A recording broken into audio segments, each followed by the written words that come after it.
Coast. From here is his nose. It comes up here. There's his headdress. Snakes all the way up, and there's this feathered. He's a feathered serpent. And these are the feathers. Back here, there's the green mountains, and they're green because feathers are. They use feather meal. They grind it up and put it on plants. They grow very green, as you can see. Those are feathers. Those aren't just accidental ripples in the terrain. And it goes all the way down. And there's his shoulder.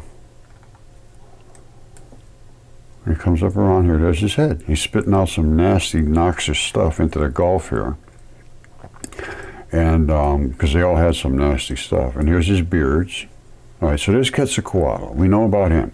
We know about Typhon. And Typhon was written about. Well, so was Quetzalcoatl. They were all written about. Nobody paid any attention. They thought it was silly.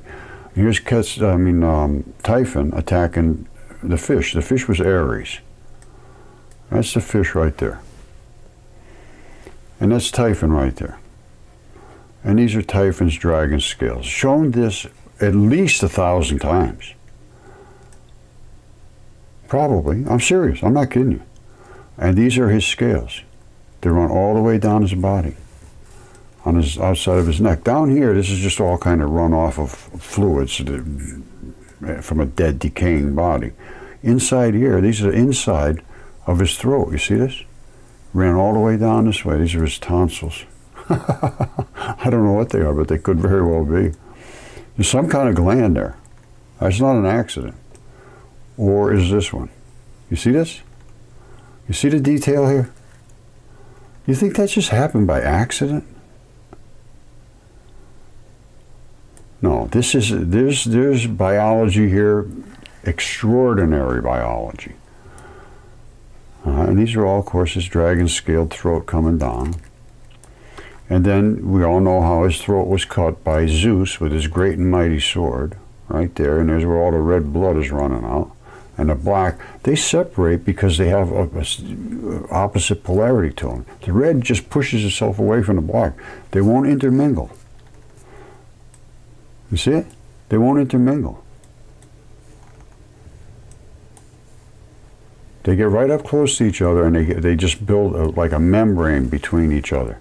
You see it right here? It took me a long time to understand that. It's called iron banding. And the black pushes the black away because there's a, you see it? Nobody understands this. I asked a heart surgeon because the tops of hearts pop right off because there's a red band and then there's a blue band right on top of each other. And they pop right apart, just like they do. They push each other apart. And an autopsy guy told me, he says, yeah, I always wondered about that. He says, they just basically come apart. And anyway, that's the cut on Quetzalcoatl. On Typhon. And he runs all the way from here, all the way to over here. Here's his dragon-scaled tail here, running blood out of it. You see it? I think he got gashed here, because he got hit with a sword. Well, I don't know, with something. And it was he was in a battle with Zeus. And I think this is a cut too. Because I don't think that's natural either. And he bled out all over in this area. This is all blood. Metals create these different colors. And this is the scales, dragon scales. Now, and it came out by the tip of his tail, it turns into feathers. Out here they turn into like feathers. You see?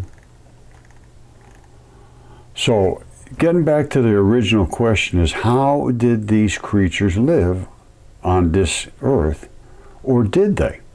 And I now think they could not have, and they did not. So where would they live? Well, let's take a look at what's out in space. I think they might have been living up on here.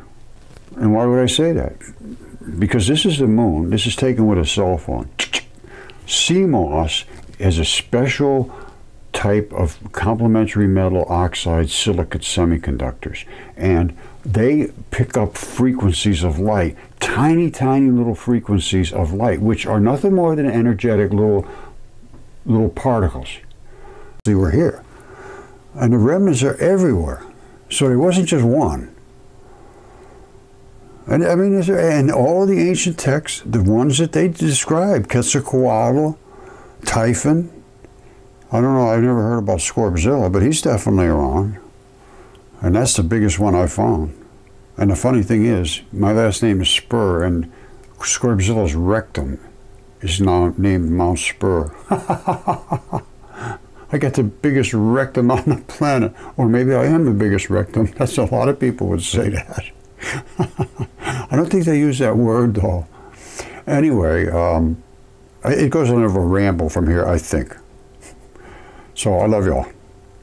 Okay, so let's continue on. My good friend Andy is the bacteriologist guy. He understands life in its most intimate details.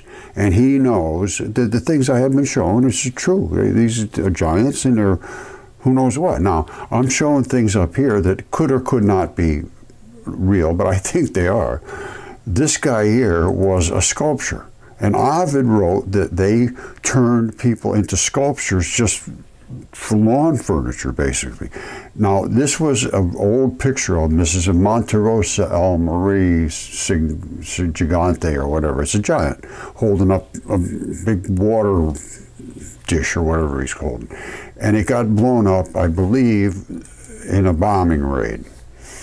And this is what happened to his leg. This is what's inside of his leg. You see that? That's a tendon. That's exactly what is in the leg of a body. And that's the blood that's inside, right? It's the bloody stuff. It's exactly what it is. And somehow they could fuse the external part of your skin and the outside layer of the body, which is almost clay. Well, basically it is. Once you erode and a body erodes, it turns into clay. The red bloody parts, they turn into red clay. The rest turns into what they call marl. It's bodily parts and organs and things like that. It's usually a grayish color. So you have red, then you have gray, and then in the case of the Great Flood, all the fallout came down as a black cap. So you had red boiled flesh. And this is what happened. It was a boiling hot flood from almost getting hit by Venus. Cooked. And MIT agrees that there was a great flood that was happened and the oceans boiled. Now, that is, I've shown this very, very carefully. And it's all written about in the ancient texts and dismissed because it's just way too bizarre to believe. But the evidence is here. So if evidence will always exceed just, it's impossible. It's saying it's impossible is a meaningless statement. Absolutely meaningless. Once you have the evidence, it becomes ridiculously meaningless. And this is what's happened now. And this is, I call it PhD-olia. They're PhDs, so they say, no, that can't be because that's not what they told me. Well, who cares? They were wrong. Don't have PhD-olia. Look and think for yourself for a change. I know they will not like you for this. But if you don't think for yourself, I don't think you're going to like yourself at some point. You see this? Read Ovid. He talks about them turning things into mushrooms and plants and little creatures. And look at this guy. And he said they would turn him into poses and lock him in those poses just for fun. And everybody thought these things were just, carved. Who the hell would carve that? This is insane. Oh! I don't blame him. This is insane stuff. All right, I'm going to have to do a whole nother video on this guy up here. This is in question because, we know exactly when that was built. It was like 1500 or something, some guy. Anyway, this we're going to have to go over because I have some details that I'd like to have looked at. It's just there. It's not something we can't look at.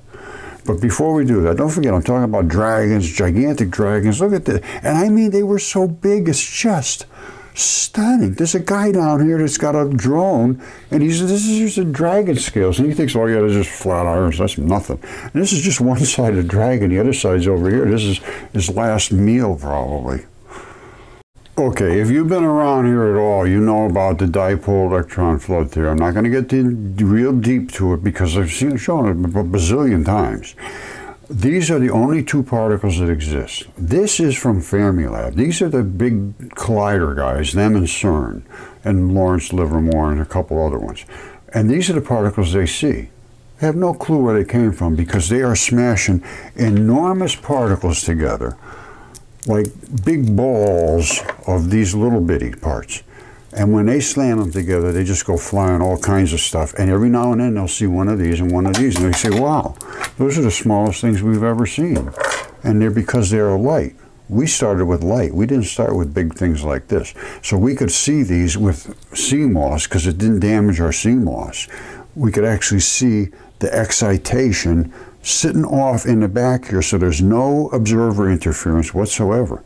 Before, they were shooting particles in to look at it or pulling energy out, and they called it the observer effect. Yes, it's not just because you're looking at it, it's because you're meddling with it. We just sit back and let it hit the CMOS. And when it did, it gave us these extraordinary pictures. Now, these are the particles everything is made of. We're made of these. We're made of these light particles. There is nothing that isn't made of these.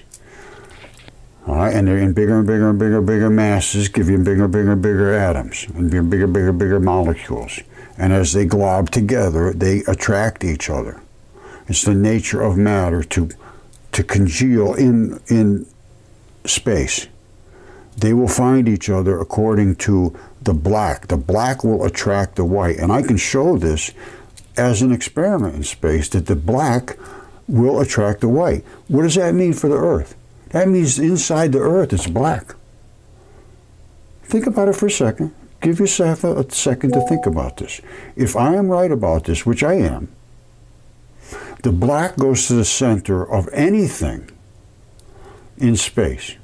So if there's anything out there you see as a ball, inside of it is going to be a mass of blackness which attracts anything that has whiteness, and everything has whiteness.